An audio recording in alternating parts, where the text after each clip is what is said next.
Good evening.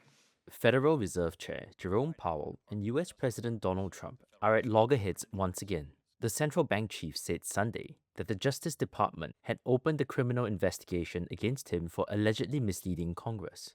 While the probe is ostensibly about a project to renovate the Fed's office buildings, Powell says that is just a pretext. The threat of criminal charges is a consequence of the Federal Reserve setting interest rates based on our best assessment of what will serve the public, rather than following the preferences of the president. The criminal investigation marks a dramatic escalation in tensions between the White House and Fed. But how did things get so bad? Trump's beef with the Fed all goes back to interest rates. He has repeatedly called on the central bank to cut rates faster, saying that would boost the economy. Trump says they should go as low as 1%, a level rarely seen outside times of crisis. He's been frustrated with the Fed's caution, dubbing its boss too late Powell, and at times threatening to fire him.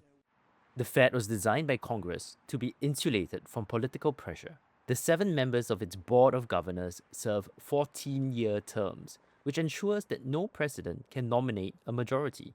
But Trump has also tried to fire another Fed governor, Lisa Cook, for allegedly filing misleading mortgage documents. Cook has denied wrongdoing and sued to keep her job. A planned renovation of 2 historic buildings in the Fed's Washington headquarters has run over budget.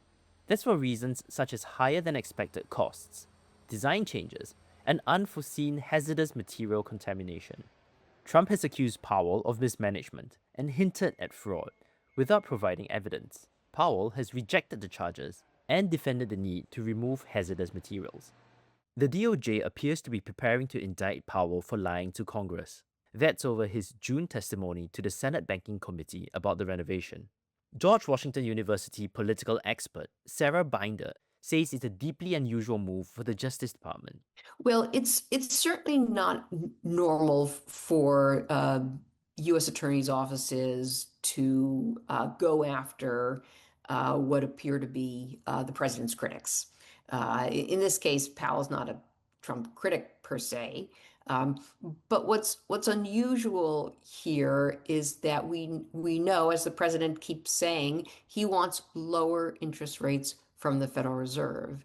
And even though the Fed actually has recently, in several meetings, cut interest rates, that is not good enough for the president and his demands. Trump's move has angered some Republicans. Senator Tom Tillis says he will oppose all future Fed nominees while the probe lasts. He sits on the banking committee that oversees the Fed, where Republicans hold only a slim majority. Still, the president's pressure could succeed.